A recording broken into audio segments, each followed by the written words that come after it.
చరణ్ ముందుంచి నేను వెనక ఉండడం అన్నది సబబు, అది కరెక్టు.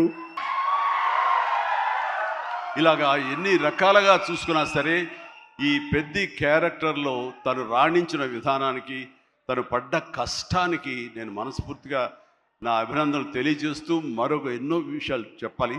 అందులో మరొక విషయం ఏంటంటే, ఆర్టిస్టులు అనేవాళ్ళు వాళ్ళ క్యారెక్టర్లో ఎమోషన్ వాళ్ళు ఓన్ చేసుకుని ఫీల్ అవ్వాలి తప్ప వాళ్ళు ముఖవళికలతోటి, ఫేషియల్ ఎక్స్ప్రెషన్స్ తోటి, ఫేషియల్ మజిల్స్ తోటి రాణించి రక్తి కట్టించాలన్నది పెర్ఫెక్ట్ యాక్షన్ కాదు.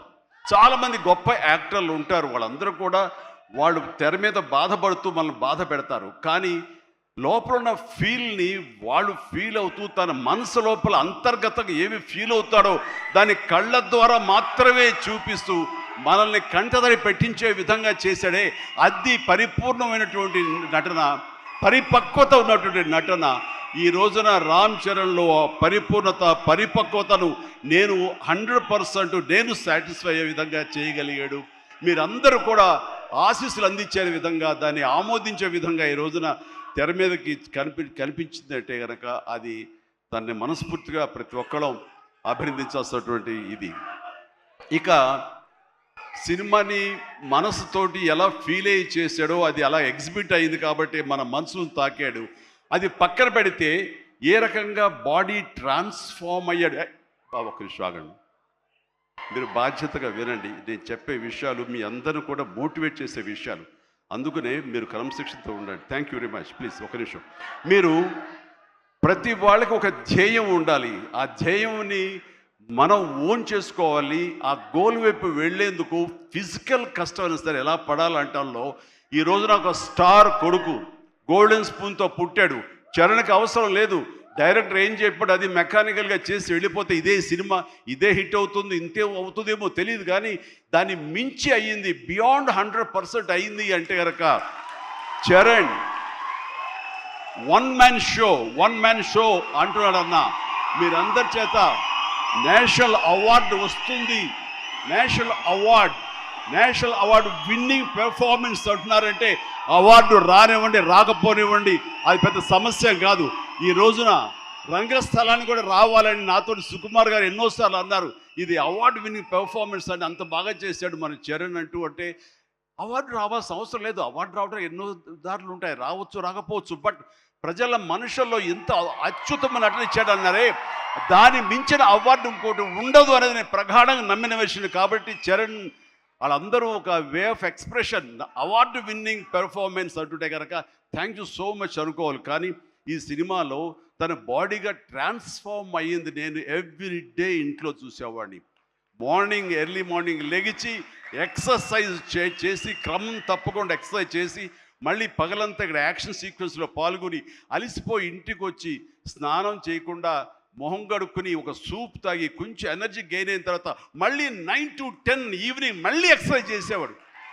నేను అన్నాను, అవసరమా ఇది, ఇలా చేస్తున్నాడు వీడు, అవసరమా అంటే, లేదు రేపు మార్నింగ్ మళ్ళీ ఫ్రెష్గా ఉండాలి, బాడీ లేకపోతే సహకరించదు, రేపు పొద్దున మళ్ళీ యాక్షన్ సీక్వెన్స్లు ఉన్నాయి, ఈ రెజ్లింగ్ ఉంది నాకు, అది ఇది అని చెప్తుంటే కనుక వాళ్ళ అమ్మ చాలా బాధపడిపోతుంటుంది. కానీ నాకైతే మాత్రం శబాష్, కష్టాన్ని నమ్ముకున్నాడు, నాకేంట్లే అనే ధోరణిలో లేడు. నేను మనస్ఫూర్తిగా అంతరాలలో మనసుల్లో నేను తన్ని చాలా ఎప్రిషియేట్ చేస్తూనే ఉండేవాడిని. ఒకరోజు సడన్గా ఫోన్ కాల్ వచ్చింది.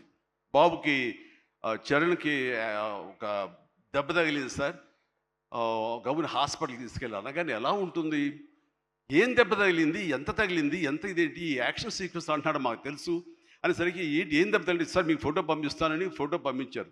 ఫుల్ ఈ కన్నంత ఎర్రగా అయిపోయి కిందంతా రక్తధారతోడు వస్తే ఆ స్టిల్ చూసిన తర్వాత కన్నుకి ఏమైనా అయిందా, కన్నే పోయిందా అనే భావంతో కంగారు పడిపోయాం.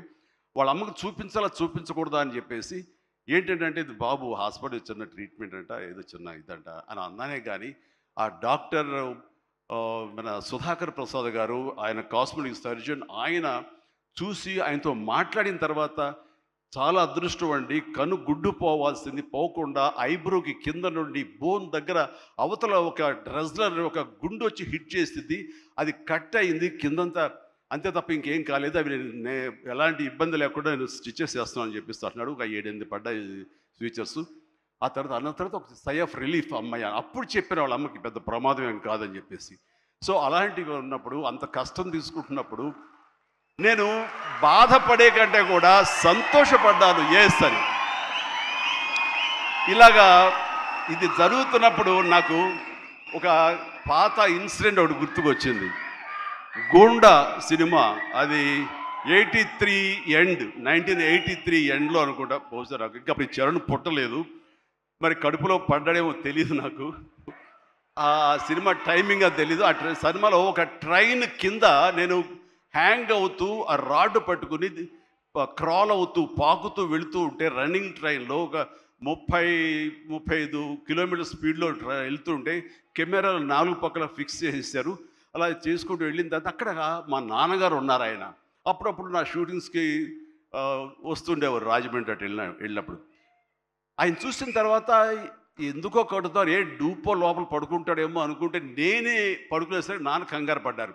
ఒక 2 కిలోమీటర్ల తర్వాత బండి ఆగింది. అక్కడి నుంచి మళ్ళీ తిరిగి వెనక్కి వచ్చేసరికి నాన్న కంగారుగా, ఇంత కష్టం పడాలా నువ్వు, ఇలా చెయ్యాలా, ఇలాంటి షార్ట్గా డూప్లు ఉంటారు కదా, నువ్వెందుకు వెళ్ళాలి, ట్రైన్ కింద నువ్వు దూరటం ఏంటి, వెళ్ళటం ఏంటి, ఒక 3 ఇంచెస్ కిందకి వెళ్తే కంకర్రాళ్ళు తగులుతుంటాయి కదా, ఏమైపోతావు అని చెప్పేసరికి, నాన్న ఇలాంటి చేయకపోతే కనుక మరి నా అభిమానులు ఎలాగా ఆనందపడతారు, వాళ్ళని అలరించడం కోసం నేను చెయ్యాలి, మీరు ఇలాంటివి చెప్పి నన్ను డిసప్పాయింట్ చేయకండి, మీకు తెలియదు ఊరుకోండి, ఏం పర్లేదు, ఏం కాదు, అన్ని రకం జాగ్రత్తగా ఉన్నాం కదా అంటే, ఇప్పుడున్నంత సేఫ్టీ హార్నెస్లు కానీ సేఫ్టీ ప్రికాషన్స్ కానీ ఆ రోజులు లేవు. మన చేతి బలంతో హ్యాంగ్ అవుతూ వెళ్ళాలి. అండ్ అది చూసిన తర్వాత నాన్న ఒక మాట అన్నారు, రేపు పొద్దున ఇప్పుడు అమ్మాయి కడుపుతో ఉంది, అది అమ్మాయి పుడతారు అబ్బాయి పుడతారు మాకైతే తెలియదు, కానీ వాడు అబ్బాయి అయితే కనుక వాడు రేపు పొద్దున సినిమాలోకి వస్తే కనుక వాడు స్టార్ అయితే, వాడు ఇలాంటి కష్టాలు పడితే, ఇలాంటి దెబ్బలే తింటే నా బాధ ఏంటో నీకు అప్పుడు తెలిసి వస్తుందిరా అని చెప్పి నాన్న అన్నప్పుడు లేదు.